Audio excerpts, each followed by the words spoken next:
Hi everybody. In the last several videos we've been talking about Dr. Bredesen's first book, published in 2017, that had served as the first playbook for my dad, The End of Alzheimer's, the first program to prevent and reverse cognitive decline.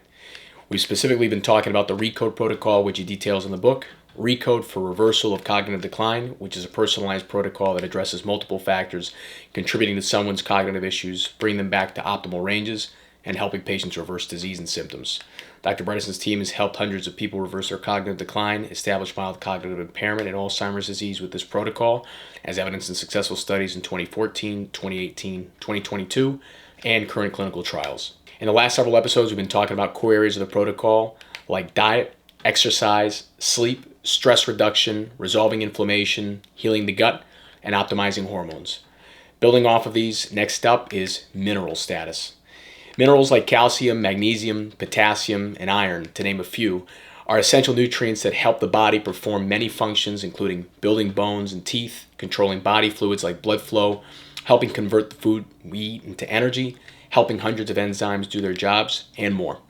They're all important, and we can do a great job of making sure we're getting enough of them every day when we're eating a nutrient-dense, whole and real food diet like Dr. Bredesen's anti-Alzheimer's Keto Flex 12-3 diet from episode 16. But here are the most important three minerals Dr. Bredesen wants us to measure, track, and optimize. Number 1, magnesium. Magnesium is an essential mineral and electrolyte that is a cofactor for over 300 enzymatic chemical reactions in the body.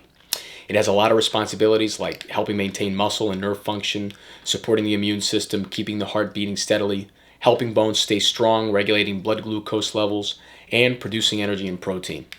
Magnesium is critical for brain function, but has been measured to be chronically low in Americans since the pickup of processed and artificial foods in our diets. It's richly found in many whole foods, especially green leafy vegetables.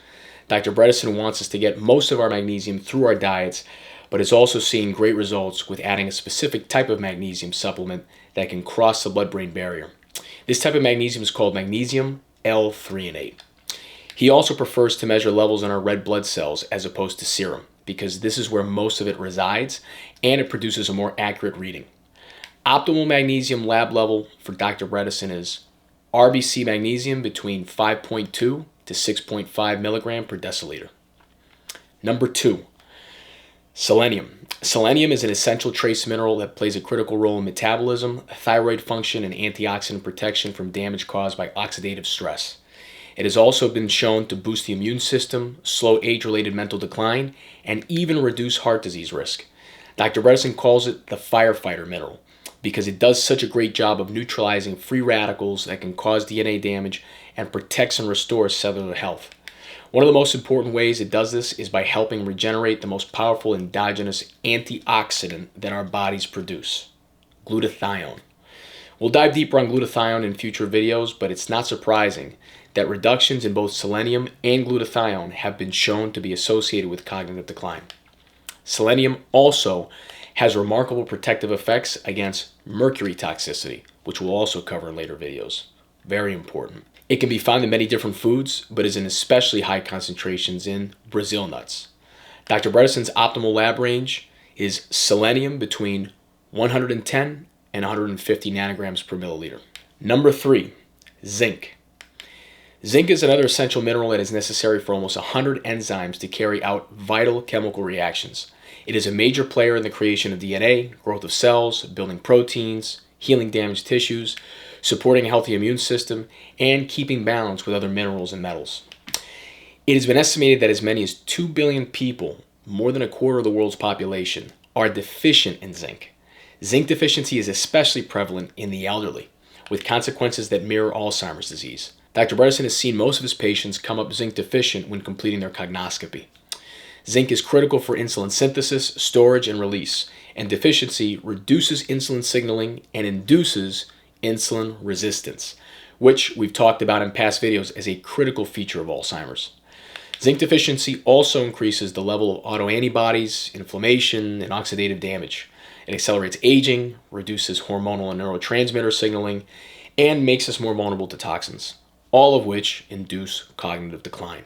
We really don't want to be deficient in zinc.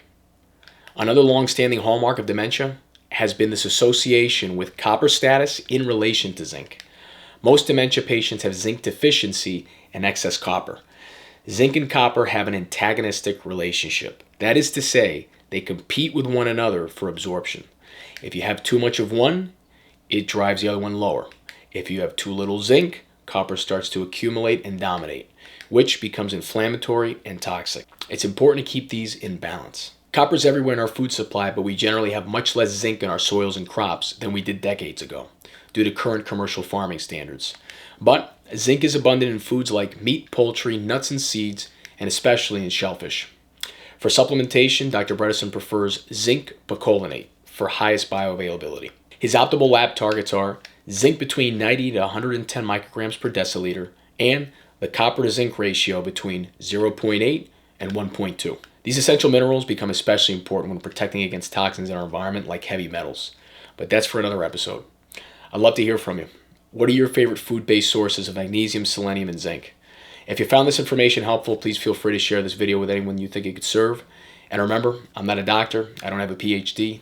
I'm a caregiver and citizen researcher on the ground helping a loved one, someone just like you. This information is for educational purposes only. Please consult your medical practitioner before implementing any changes. Thank you for watching. My dad thanks you. Hope these resources are helpful to you and your family, and see you in the next video. Thanks.